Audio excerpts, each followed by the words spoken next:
श्री गुरु महिमालेख शरणं श्री गुरु महिमालेख शरणं श्री गुरु महिमालेख शरणं।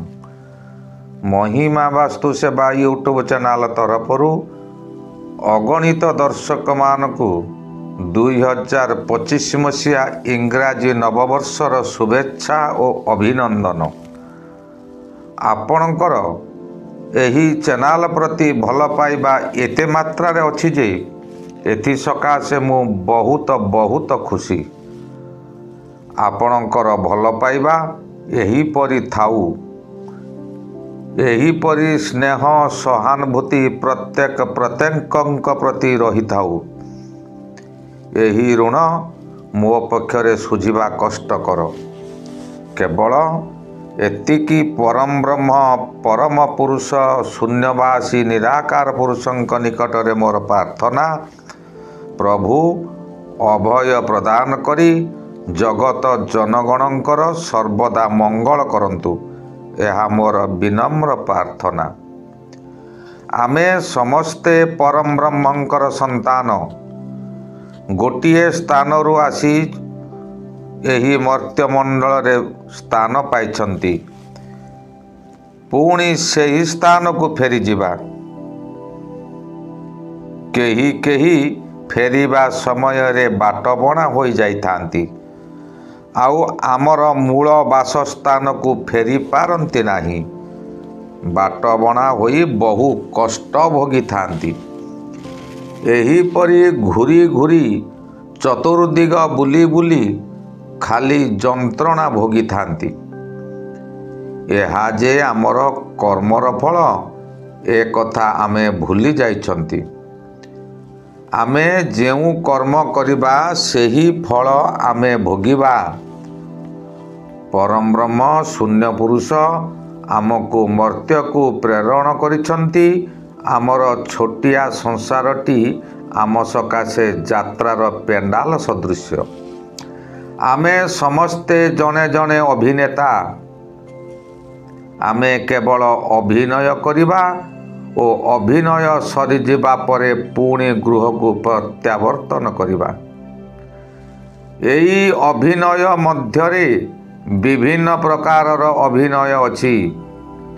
ताहा मध्यरे शिशु कलाकार, युवक युवती अर्थात हिरो हिरोइनी परवर्ती अवस्थारे पिता माता भूमिका निर्वाह करती। जिए निर्भूल अभिनय करिपारिला से ताली और फुलहार पाइला। जिए अभिनय ठीक करी न पारिला से निंदा पाइला। यहाँ मध्यरे भिलियन रोल अर्थात खल नायक किंबा खल नायिका अभिनय मध्य अछि। सेमाने सर्वदा अन्यर अनिष्ट करी निजर शौक करती। प्रभावशाली होई परनारी दर्शन करती। पाप कार्य मान एही कर्म को केवल दर्शक माने गाली दियंती। एणु अभिनय रे ताली और गाली उभय अछि। भल काम कले ताली, खराब काम कले गाली। पुणी यही खराब काम रे ताली मध्य मिले। प्रथमे दर्शक बुझी न पारी ताली मारी थांती। जेतेबेले से सर्वे सर्वा हो जाए सेतेबेले अत्याचार करे, से समय रे गाली शुणे। किंतु हिरो हिरोइनी सबु बेले ताली पाई थांती। यात्रा पेंडाल जेपरि एक निर्दिष्ट परिधि मध्यरे थाए, आमे सेही परि निर्दिष्ट परिधि मध्यरे अछंती। जीवा आसिबा को गोटाए बाट, किंतु ताहा दुई भाग। गोटिए भाग प्रवेश और गोटिए भाग प्रस्थान। अभिनय परे दर्शक बाहरिबा समय रे प्रस्थान बाट दे बाहरती। किंतु केतेक अहंकारी गुंडागर्दी व्यक्ति प्रवेश द्वार दे बाहरिबा को चेष्टा करती। जेहेतु ताहा नियम विरुद्ध, ସେ ବାଟ ଦେଇ ଫେରି ପାରନ୍ତି ନାହିଁ। ଫେରିବା ବାଟ ପ୍ରବେଶ ସମୟ ଅପେକ୍ଷା ଅଧିକ ଗହଳି ହୋଇଥାଏ। ସେ ଗହଳି ମଧ୍ୟରେ ବାଟ ବଣା ଲୋକଟି ବାଟ ପାଏ ନାହିଁ। ତା ମଧ୍ୟରେ ଧସ୍ତାଧସ୍ତି ପେଲାପେଲି କରି କରି ନୟାନ୍ତ ହୋଇପଡ଼େ। ଏହି ଧସ୍ତାଧସ୍ତି ପେଲାପେଲି କରୁଥିବା ଲୋକଟି ହେଲା ଜଣେ ଅତୃପ୍ତ ଆତ୍ମା ପରି।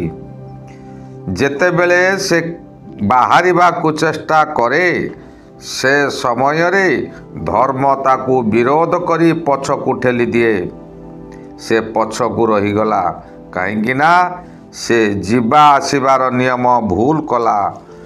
ସେହିପରି ଶୂନ୍ୟବାସୀ ଆମକୁ ସଂସାର ରୂପୀ ମଞ୍ଚକୁ ପଠାଇଛନ୍ତି। ଆମେ ଅଭିନୟ କରିବା। କିନ୍ତୁ ଜଣେ ଶିଶୁ ଅଭିନେତା ଯଦି ବାପା ଅଭିନୟ କରିବ, ତାହା ଲୋକ ନିନ୍ଦା ହେବ, ତାହା ନିୟମ ବିରୁଦ୍ଧ। ଚକ୍ଷୁକୁ ମଧ୍ୟ ତାହା ଭଲ ଦେଖାଯିବ ନାହିଁ। ନିୟମ ବିରୁଦ୍ଧ କାର୍ଯ୍ୟ କଲେ ଲୋକ ହସା ହେବା ସ୍ୱାଭାବିକ। ତା ସହିତ ନିନ୍ଦା ଅପବାଦ ମିଳିବ। ପୁଅଟିଏ ବାପା ଉପରେ ମୁରବି ପଣିଆ ଦେଖାଇଲେ, ପୁଅଟି ନିୟମ ବିରୁଦ୍ଧ କାର୍ଯ୍ୟ କଲା, ତାକୁ ଦଣ୍ଡ ମିଳିବ। ସେ ଦଣ୍ଡ କିଏ ଦେବ? ନା ଦର୍ଶକ ରୂପୀ ଶୂନ୍ୟ ପୁରୁଷ ଦଣ୍ଡ ଦେବେ। ତାର ମୃତ୍ୟୁ ପରେ ତାକୁ ଏପରି ସ୍ଥାନରେ ବା ଏପରି ଘରେ ଜନ୍ମ ଦେବେ ଯେ ସେ ସେହିପରି ଦଣ୍ଡ ଭୋଗିବ। ଜ୍ୟୋତିଷ ଏକ ଦର୍ପଣ ସ୍ୱରୂପ। ଜଣକର କୋଷ୍ଠୀ ଦେଖିଲେ ତାର ପୂର୍ବ ଜନ୍ମର କର୍ମ ଫଳ ଜଣାପଡ଼େ। ଏ ଜନ୍ମରେ କଷ୍ଟ ଭୋଗେ। ଏଣୁ ଜ୍ୟୋତିଷ ସର୍ବଦା ସତର୍କବାଣୀ। ଆମେ ସତ୍ କର୍ମ କରିବା, ସତ୍ ଫଳ ପାଇବା। ପ୍ରମାଣ ସ୍ୱରୂପ ଆମେ ଯଦି ଆମ କ୍ଷେତରେ ଧାନ ବୁଣିବା, ତେବେ ଧାନ ପାଇବା। ଧାନ ଦେଖିବାକୁ ଯେପରି, ବାଳୁଙ୍ଗା ମଧ୍ୟ ଦେଖିବାକୁ ସେହିପରି। କିନ୍ତୁ ଧାନ ବୁଣିଲେ ଧାନ ପାଇବା, ବାଳୁଙ୍ଗା ବୁଣିଲେ କିଛି ପାଇବା ନାହିଁ। କାରଣ ବାଳୁଙ୍ଗା ପାକଳ ହେଲେ ସବୁ ଝଡ଼ି ତଳେ ପଡ଼ିଯିବ, ସେଇ କ୍ଷେତରେ ପଡ଼ିଯିବ। ଏବେ ଆମେ ଧାନ ଛାଡ଼ି ଖାଲି ବାଳୁଙ୍ଗା ବୁଣୁଛନ୍ତି। ଆମେ ଫଳ କ'ଣ ପାଇବା? ଉପାସ ରହିବା ସାର ହେବ। ଅର୍ଥାତ୍ ସୁଖହୀନ ସଂସାରରେ ଜୀବନ ଯାପନ କରିବାଟା ସାର ହେବ। ଆଜି ଦେଖନ୍ତୁ, ପ୍ରତ୍ୟେକ ମଣିଷ ଧନରେ ଧନୀ, କିନ୍ତୁ ସୁଖ ନାହିଁ।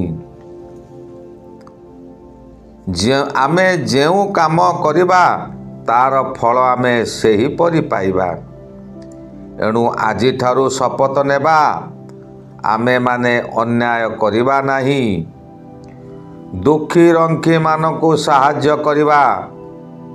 ଆମର ଶକ୍ତି ଅନୁଯାୟୀ ସାହାଯ୍ୟ ଯେତିକି ପାରିବା ସେତିକି କରିବା। ପୂର୍ବରୁ ଥିବା ଜଙ୍ଗଲକୁ କାଟି ଆମେ ସଫା କରିଦେଲେ ବାୟୁମଣ୍ଡଳ ଉତ୍ତପ୍ତ ରହିଲା। ମୌସୁମୀ ବାୟୁ ଆସୁଛି, କିନ୍ତୁ ତାହା ବାଧା ପାଉନାହିଁ। ଠିକ୍ ସମୟରେ ବର୍ଷା ହେଉନାହିଁ। ଗଛ ଗୁଡ଼ିଏ କାଟିଦେବା, ତାହା ବି ଗୋଟିଏ କର୍ମ। ପାହାଡ଼ ଭାଙ୍ଗିଦେବା ମଧ୍ୟ ଗୋଟିଏ କର୍ମ। ଆମେ ସେହି କର୍ମ କରିଲେ ସେହି ଫଳ ପାଇଲେ। କର୍ମ ଘେନି ଫଳ। ପାହାଡ଼ ପର୍ବତରେ ପଥର ଥିଲା, ଅନ୍ୟ ଆଡ଼େ ମାଟି ଥିଲା। ପାହାଡ଼ ଦ୍ୱାରା ବର୍ଷା ହେଉଥିଲା, ମାଟି ଦ୍ୱାରା ଜଳ ଧାରଣ ହେଉଥିଲା। ଏବେ ପାହାଡ଼ ଭାଙ୍ଗିଲେ, ସବୁଜ ଜଙ୍ଗଲକୁ ସଫା କଲେ, କଂକ୍ରିଟ ଜଙ୍ଗଲ ସୃଷ୍ଟି କଲେ। ଫଳରେ ଜଳ ଷ୍ଟୋରେଜ ହୋଇପାରିଲା ନାହିଁ। ମାଟି ତଳରୁ ଜଳ ସ୍ତର କମିଗଲା। ଗତ 30 ବର୍ଷ ତଳେ ଯେଉଁଠି ବାରମାସୀ ଝରଣା ପାଣି ଯାଉଥିଲା ସେଇଠାରେ ଏବେ 200 ଫୁଟ ଖୋଳିଲେ ମଧ୍ୟ ପାଣି ନାହିଁ। ଏହି 2025ରେ ଆମେ ଜଳ ସଙ୍କଟ ଦେଖିବା। ପୂର୍ବରୁ ପ୍ରତ୍ୟେକଙ୍କ ବାଡ଼ିରେ ଗୋଟିଏ ଗୋଟିଏ କୂଅ ଖୋଳା ଥିଲା। ଯେତେ ପାଣି ଦରକାର ହେଉଥିଲା ଆମେ ସେହି କୂଅରୁ ପାଣି ବାହାର କରି ଚଳୁଥିଲେ ବା ବ୍ୟବହାର କରୁଥିଲେ।